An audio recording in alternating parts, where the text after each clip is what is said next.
الحمدللہ رب العالمین والصلاة والسلام علی رسولہ الامین وعلی آلہ واصحابہ اجمعین، اما بعد۔ محترم صدر مجلس، عزیز بزرگوں، ماؤں، بہنوں، نوجوان ساتھیوں اور پیارے بچوں، السلام علیکم ورحمۃ اللہ وبرکاتہ۔ جمعہ کے اس مبارک موقع پر جمعہ کی نماز میں مسجد حاضہ، مسجد کوثر زلیخا کے اس افتتاح پر آپ سب کی خدمت میں تہہ دل سے مبارکباد میں پیش کرتا ہوں۔ اس موقع پر حالات حاضرہ کے تناظر میں 3 اہم گزارشات ہیں جو میں آپ کے سامنے پیش کرنا چاہوں گا۔ عزیز ساتھیوں، سب سے پہلے میں اور آپ دیکھ رہے ہیں ہندوستان کے اندر چوطرف سے مسلمانوں کے اوپر مصیبتیں آ رہی ہیں۔ اس سلسلے میں اللہ تعالیٰ قرآن مجید میں ایک بات فرماتے ہیں، وَمَا أَصَابَكُم مِّن مُّصِيبَةٍ فَبِمَا كَسَبَتْ أَيْدِيكُمْ وَيَعْفُو عَن كَثِيرٍ۔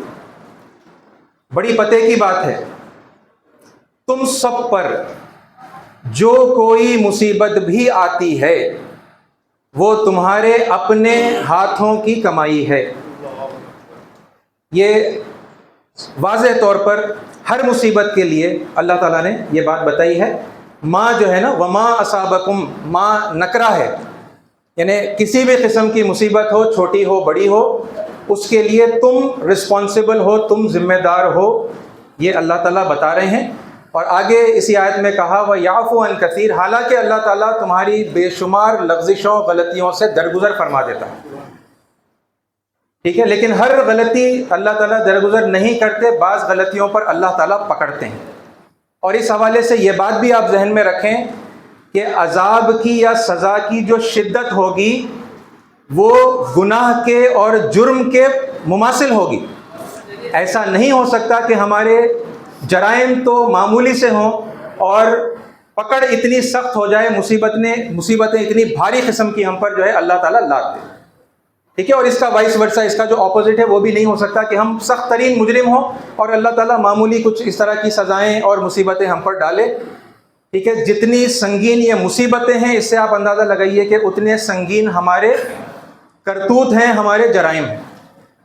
اس میں سے 2 باتیں وضاحت کے طور پر آپ کے سامنے رکھوں گا۔ دوسری بات، اللہ تعالیٰ قرآن مجید میں فرماتا ہے وَمَنْ أَظْلَمُ، اور اس سے بڑا ظالم اور کون ہوگا، مِمَّن مَّنَعَ مَسَاجِدَ اللَّهِ أَن يُذْكَرَ فِيهَا اسْمُهُ، جو لوگوں کو اللہ کی مسجدوں میں آنے سے روکے کہ وہ آئیں اور اللہ کا ذکر کریں، وَالسَّعَىٰ فِي خَرَابِهَا، اور مسجدوں کو خراب کرنے کے اندر وہ محنت کریں۔ آپ خوب سمجھتے ہیں اس بات کو کہ کس طرح جگہ جگہ پر مسلمانوں نے اپنے دلوں کو تنگ کر لیا ہے، اگرچہ کہ سب مسلمانوں نے نہیں کیا لیکن بہت ساروں نے کیا ہے، اور اپنے مسلک، اپنے فرقے کے لوگوں کے علاوہ وہ دوسرے مسلمانوں کو وہ مسجدوں میں آنے سے روکتے ہیں۔ اللہ تعالیٰ نے کہا یہ لوگ ایسا کرنے والے کیا ہیں، یہ اظلم، سب سے بڑے ظالم ہیں۔ وَمَنْ أَظْلَمُ مِمَّن مَّنَعَ مَسَاجِدَ اللَّهِ أَن يُذْكَرَ فِيهَا اسْمُهُ وَسَعَىٰ فِي خَرَابِهَا، اور مسجدوں کے ماحول کو خراب کرنے کے لیے دوڑ دھوپ کرتے ہیں، محنت کرتے ہیں۔ اولئک، ایسے جو لوگ ہیں نا، مَا كَانَ لَهُمْ أَن يَدْخُلُوهَا إِلَّا خَائِفِينَ، ان لوگوں کے لیے مسجدوں میں داخل ہونا نہیں ہے سوائے اس حالت میں کہ وہ ڈرتے ڈرتے مسجدوں میں آئیں۔ کتنی سخت بات ہے نا جو اللہ تعالیٰ نے کہی، لیکن افسوس کی بات ہے کہ یہ رویہ ہر جگہ پر عام ہمیں نظر آتا ہے۔ آگے اللہ تعالیٰ نے اسی آیت میں کہا لَهُمْ فِي الدُّنْيَا خِزْيٌ، ایسے لوگوں کے لیے اس دنیا میں ذلت اور رسوائی ہے، وَلَهُمْ فِي الْآخِرَةِ عَذَابٌ عَظِيمٌ، اور ان کے لیے آخرت میں بھی عذاب عظیم ہے۔ یہ ایک طرف تو دکھ والی بات ہے کہ بیشتر مساجد کے اندر یہ معاملہ خود مسلمانوں کے ساتھ کر رہے ہیں، یعنی غیر مسلموں کو داخلہ تو بہت دور کی بات ہے، خود مسلمانوں کے ساتھ ہمارا یہ رویہ ہے، اور ہم جانے انجانے میں اللہ کی نظر میں اظلم، سب سے بڑے ظالم بنے ہوئے ہیں، اور لوگوں کو اس بات کا جو ہے شعور بھی نہیں ہے۔ اور اس کے مقابلے میں یہاں پر اس مسجد میں الحمدللہ ثم الحمدللہ یہ دیکھ کر بڑی خوشی ہوئی کہ یہاں پر حنفی بھی ہیں، شافعی بھی ہیں، مالکی بھی ہیں، حنبلی بھی ہیں، اہل سنت الجماعت کے لوگ بھی ہیں، تبلیغی جماعت کے لوگ بھی ہیں، اہل حدیث کے لوگ بھی ہیں، یہاں تک کہ ہمارے سناتنی ہندو بھائی بھی یہاں پر آج مدعو ہیں، وہ بھی موجود ہیں۔ الحمدللہ یہ مسجد کی جو شروعات کر رہے ہیں، آپ نے یہ جو بنیاد ڈالی ہے، یہ قابل مبارکباد ہے نا۔ اللہ تعالیٰ اسی طرح اس مسجد کے اندر اس ماحول کو باقی رکھے، اور یہاں سے یہ پیغام ہر مسجد تک جائے، صرف ہندوستان ہی کی نہیں بلکہ دنیا کی ہر مسجد تک جائے کہ یہ فرقہ واریت ہم کو ختم کرنی ہے نا، مسلکوں سے اوپر اٹھ کے ہمیں ایک امت بننا ہے۔ تیسری اور آخری بات اس حوالے سے، دیکھیے جگہ جگہ پر مساجد خطرے میں ہیں، یہ بات آپ جانتے ہیں، اور ایسے ماحول کے اندر ایک نئی مسجد کا انعقاد یہاں پر ہوا، اور پھر یہ مسجد شروع ہو رہی ہے۔ عزیز ساتھیوں، ایک چھوٹی سی گزارش، ویسے باتیں تو بہت ہیں اس تعلق سے بتانے کی، لیکن دیکھیے اذان دی جا رہی ہے۔ اب یہ محلے میں پہلی بار یہاں کے آس پاس کے لوگوں کے کانوں میں اس مسجد کے میناروں سے اذان جائے گی، ہے نا، اور اذان کے اوپر بھی کتنا وواد ہے، کتنی کنٹروورسی ہے، آپ لوگ جانتے ہیں۔ ایک چھوٹی سی گزارش یہ ہے کہ اذان کا ترجمہ ہم مناسب موقعوں کے اوپر یہاں کے لاؤڈ سپیکر سے لوگوں کے سامنے پیش کریں۔ ان اصولوں کو یاد رکھیں، اللہ تعالیٰ نے قرآن میں بتائے ہیں، یعنی ہر زبان اللہ کی ہے، یہ بات تو آپ لوگ جانتے ہیں نا۔ وَمِنْ آيَاتِهِ خَلْقُ السَّمَاوَاتِ وَالْأَرْضِ، اور اللہ کی نشانیوں میں سے ہے آسمانوں اور زمین کی تخلیق، وَاخْتِلَافُ أَلْسِنَتِكُمْ، تمہارے لینگویجز کا ڈیفرنٹ ہونا، تمہاری زبانوں کا مختلف ہونا، یہ کیا ہے؟ یہ اللہ کی نشانیوں میں سے ہے۔ ہر زبان اللہ کی ہے، ہر زبان میں اللہ ہی نے بات کرنا سکھایا، اور اللہ تعالیٰ کو ہم جس نام سے بھی چاہیں پکار سکتے ہیں، اس بات کی بھی اجازت اللہ نے ہمیں قرآن میں دی۔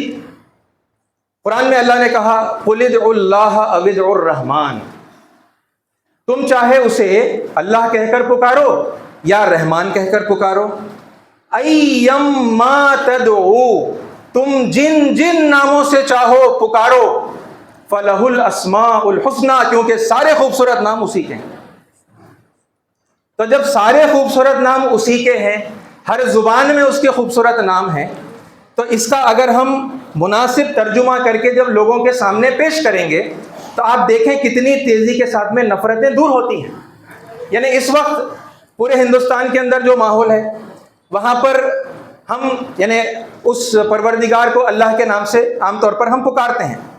اب جب ہم نے اذان میں کہا اللہ اکبر اللہ اکبر، تو مسلمانوں کو تو سمجھ میں آ گیا کہ پوری کائنات کے پروردگار وہ سب سے بڑا ہے، اللہ سب سے بڑا ہے، لیکن یہی بات ہمارے جو ہندو بھائی ہیں، عیسائی بھائی ہیں، سکھ بھائی ہیں، اور جو کمیونٹی سے تعلق رکھنے والے لوگ ہیں، ان کے ذہن میں یہ میننگ، یہ مطلب نہیں آتا، بلکہ ان کے ذہن میں دو بڑے میننگ اس کے آتے ہیں اللہ اکبر کے۔ ایک تو یہ وہ سمجھتے ہیں کہ یہ جو اللہ ہے یہ مسلمانوں کا خدا ہے، جو ہمارے خدا کے مقابلے میں یہ مان رہے ہیں، اور اس کی یہ لوگ بڑائی کر رہے ہیں، تو لہٰذا کیا ہوگا، ایک کمپٹیشن میں کوئی آئے گا، ضد میں آئے گا، اور پھر وہ کہے گا کہ میرا خدا تمہارے اللہ سے بہتر ہے۔ تمہارا اللہ سب سے بڑا کیسا ہوا بھائی؟ وہ نہیں ہو سکتا، ہمارا خدا سب سے بڑا ہے۔ یہ ضد، یہ ٹگ آف وار، یہ کشمکش آپ دیکھ رہے ہیں نا۔ دوسرا میننگ اس کا جو عام طور پر بہت سارے لوگ سمجھتے ہیں وہ یہ ہے کہ مسلمان اکبر بادشاہ کی عبادت کر رہے ہیں۔ اللہ اکبر کا یہ میننگ وہ لوگ سمجھتے ہیں کہ مسلمان دراصل جو اکبر بادشاہ ہوئے ہیں، مغل بادشاہ، تو اکبر بادشاہ کو یہ لوگ اللہ بول رہے ہیں، یعنی کوئی سر اور دم کی جو ہے کوئی میل کی بات نہیں ہے، مگر ان کے اندر اب انہوں نے گیس کر لیا، انہیں گیس کر کے انہوں نے یہ میننگ سمجھ لیا، کیونکہ افسوس ہم نے نہیں بتایا۔ اور پھر تیسرا یہ جو ماضی میں ISIS کی طرف سے جتنے لوگوں کی گردنیں کاٹی گئی، جہاں جہاں پر بم پھوڑے گئے، تو اب نعرہ تکبیر اللہ اکبر کہہ کے گردنیں کاٹی، تو انہوں نے اب اس بات کو لنک کیا کہ جہاں پر بھی اللہ اکبر کہا جا رہا ہے وہاں پر کوئی دہشت گردی کی ایکٹیویٹی ہو رہی ہے۔ بہرحال وہ کمپٹیشن میں آ گئے. اب وہ اذانوں کے اوپر آپ جو اعتراض جگہ جگہ پر دیکھتے ہیں وہ اسی غلط فہمیوں کی وجہ سے ہے. اب اگر قرآن کی آیت، اس آیت کی روشنی میں کہ بھائی آپ اللہ کو جس نام سے چاہو پکار سکتے ہو، اللہ خود اجازت دے رہا ہے، اور ہم یہ دیکھیں کہ ہماری ہندو قوم اس پروردگار کو کن کن ناموں سے پکارتی ہے. وہ کہتے ہیں پرمیشور، وہ کہتے ہیں سرویشورا، وہ کہتے ہیں سرشٹی کرتا، کریٹر، ساری کائنات کا خالق، ٹھیک ہے. وہ کہتے ہیں اکشر پربرہما، اوم، یہ سب ناموں سے وہ لوگ پکارتے ہیں. اگر آپ بس یہ ترجمہ کر دیں کسی اور موقع پر، اذان جب ہو جائے اس کے بعد میں آپ کر دیں یا اس سے پہلے آپ کر دیں، اور ان کو بتائیں کہ بھائی یہ جس اللہ کو، جس سپریم گاڈ کو ہم لوگ پکار رہے ہیں اللہ کے نام سے، اسی کو تم بھی تو پکارتے ہو پرمیشور کے نام سے، ہم اسی کو پکار رہے ہیں. عربی میں اسے اللہ کہتے ہیں، عیسائی اسے یہوہ کہتے ہیں، سکھ بھائی اسے واہے گرو کہتے ہیں. اسی سپریم گاڈ کو وہ مختلف اپنی اپنی لینگویجز کے اندر الگ الگ ناموں سے پکار رہے ہیں. ایک اومکار ہے نا، اس طرح کے یہ بہت سارے خوبصورت نام ہیں. اگر یہ ترجمہ ہو جائے تو اب آپ اندازہ لگائیے، یعنی اللہ اکبر کا میننگ ہے پرمیشور سب سے مہان ہے، یہوہ از دا گریٹسٹ. تو آپ کے آس پاس بستی میں رہنے والے کوئی ہندو اگر سنیں گے، وہ خوش ہوں گے یا ناراض ہوں گے؟ آپ بتائیے. جب وہ اپنائیں تو ان کو سمجھ میں آئے گی کہ ہمارے ہی پروردگار کو یہ لوگ عربی میں اللہ کہہ کر پکار رہے ہیں، اسی کی وندنا، اسی کی بڑائی، اسی کی کبریائی ہو رہی ہے. تو پھر وہ خوش ہوں گے، نہ کہ ناراض ہوں گے. وہ اذان بند کرانے کے لیے نہیں آئیں گے، بلکہ اذان کو وہ بھی آ کر پروموٹ کریں گے. یہ ایک یعنی ادنا سی گزارش ہے اس موقع پر، اس ماحول کے. یہ سب کرنے کے کام تھے نا. یعنی کتنی افسوس کی بات ہے کہ اتنے صدیوں سے ہم ہندوستان میں یہاں پر ہیں اور اللہ اکبر، اللہ اکبر کا میننگ ہم جو ہے لوگوں تک نہیں پہنچا سکے. تو پھر کتنے بڑے افسوس کی بات ہے ہمارے. بہرحال گزارش ہے ادباً ایک چھوٹے بھائی کی حیثیت سے کہ اس مسجد سے کم از کم آپ لوگ یہ کارروائی کریں، ہے نا، اذان دیں. اذان کے علاوہ پھر آپ یہ میننگز ہے نا لوگوں کو بتائیں تاکہ لوگوں کو پتہ چلے، ہے نا. پھر یہ غلط فہمیاں دور ہوں گی، یہ محبت کا ماحول ہوگا. لوگ سمجھتے ہیں کہ مسجدوں کے اندر جو ہے دہشت گردی کی ٹریننگ دی جاتی ہے. جب آپ مسجدیں کھلی رکھیں گے سب، کیونکہ اللہ کا گھر ہے نا، آپ نے آج جس طرح سب کو آنے دیا، لوگ آتے رہیں گے تو وہ دیکھیں گے ارے یہاں تو ایسی کوئی ایکٹیویٹی نہیں ہوتی، یہ تو خواہ کے غلط افواہ ہے جو لوگوں نے پھیلائی ہے نا. اس طرح کی یہ بہت ساری غلط فہمیاں بھی دور ہوں گی، اور حقیقت میں اسلام، پیس ہے نا، شانتی جسے کہتے ہیں، وہ ہم اس مسجد سے جو ہے قائم کر سکیں گے. اللہ تعالیٰ سے دعا ہے کہ اللہ تعالیٰ حق بات کو سننے کی، سمجھنے کی، اسے سمجھ کر قبول کرتے ہوئے دوسروں تک پہنچانے کی توفیق عطا فرمائے. آمین. وآخر الدعوانا الحمدللہ رب العالمین.